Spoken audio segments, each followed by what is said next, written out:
Sa isang mundong sagana sa mga yaman, may mga pagkakataong kinakaharap natin ang kakulangan.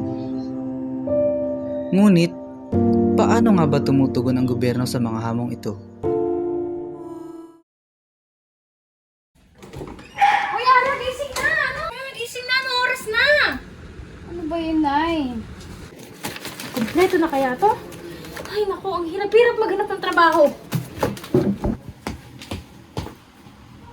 Ba't baga tayo dali ka? Gahanap nga niya ako ng trabaho. Ilang beses ka naghahanap ng trabaho, hindi ka pa rin nakukuha. Alam mong hirap na hirap maghanap ng trabaho, taas na taas ng unemployment rate sa bansa. Diyan ka na nga.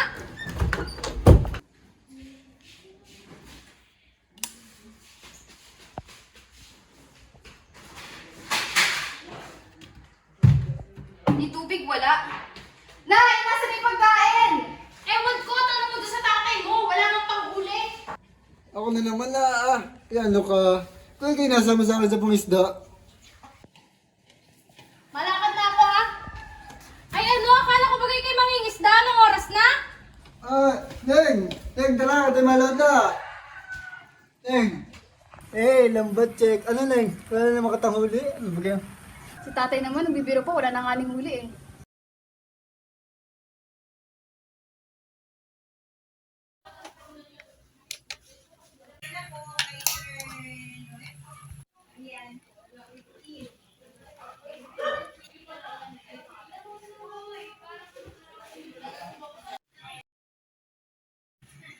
Hala, magbe-brown out na naman ata.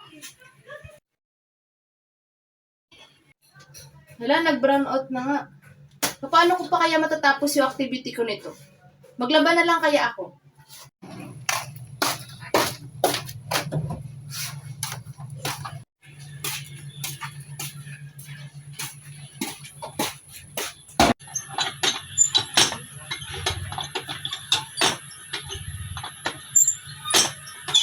Ano ba yan?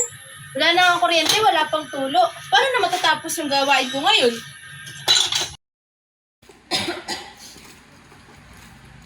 Anak, bilis-bilis ng kain dyan at ikay malilate na sa pagpasok. Sige na, pupunta na. Bilis at naintay ka na doon ni President. Uy, teka lang ang anak, yung baon mo tsaka yung bag mo. Kalimutan. Ang kalimutan mo na naman. O bakit di kayo napakaubo na naman? Ay, inom mo ng gamot. Paano ako mayroon ng gamot? Ay, wala nga nung ng gamot. Eh, sabi ko muna sa'yo, sabihan mo ako pag wala ng stock at na ako'y makabili sa bayan. Ay, bumili ako sa bayan kahapon. Ay, wala nang stock daw sa lahat ng pharmacy. Pinuntahan ko na. Eh sige, at matingin ako sa butika mamaya kung may gamot pang ubo. Sige na, mauna na muna ako Sige, ingat.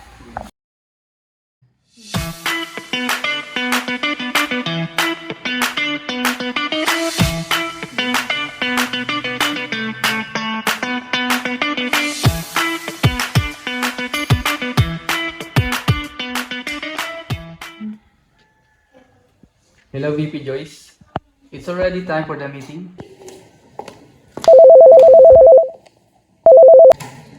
Yes po, sir. On the way na po. Go. Good morning, sir. Take a seat.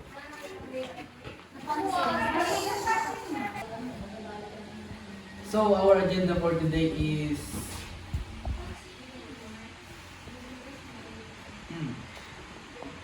unemployment rates. Kakulangan sa supply ng pagkain, gamot, tubig at kuryente, tama ba? Tama ang lahat ng iyan. Kung wala tayong gagawin, babagsak ang ating ekonomiya at patuloy na makakaranas ng kahirapan ng ating bayan. Tama nga narinig ko, BP. Huwag kang mag-alala. Dahil tayo ang namamahala sa gobyerno, gagawin natin ang lahat para matugunan ang lahat na ito. So, do you have any proposals? Mayroon akong project proposal sa initiative, sir.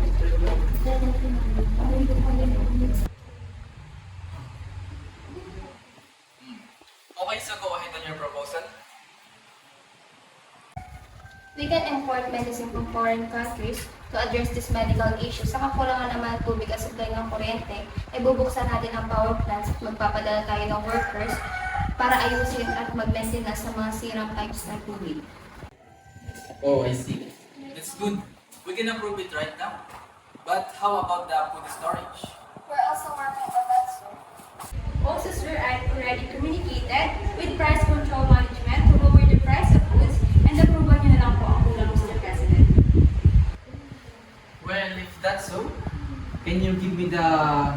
proposal so I can immediately sign it para na rin matugunan ng pangangailangan ng ating kababayang mga Pilipino.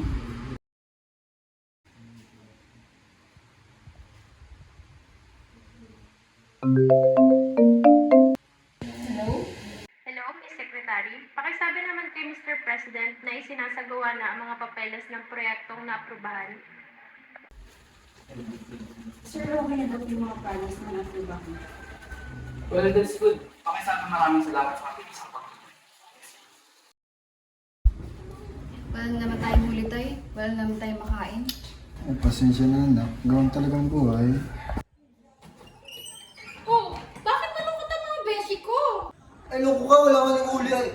Ano ba? Joke lang. May good news ako sa inyo. Ano man yan? Nananaman ka na sa loto. Hindi! Natanggap na ako sa trabaho. Ah, may ginawa. Ay, Ning, punta mo na din ay kay Kano. At mumutok mo na ka ng bigas. Ayun, may kuryente na. Natatapos ko na rin yung mga naiwan kong gawain.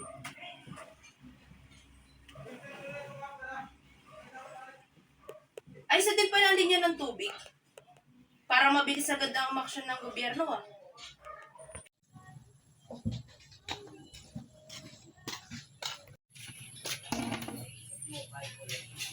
Ayun, may tulo na. Hindi na ako magtitiis sa poso na walang tulo. Nay, nandito na ako. Oh, andyan ka na pala. Ba't parang ikay ginabi? Yan daming office works kanina.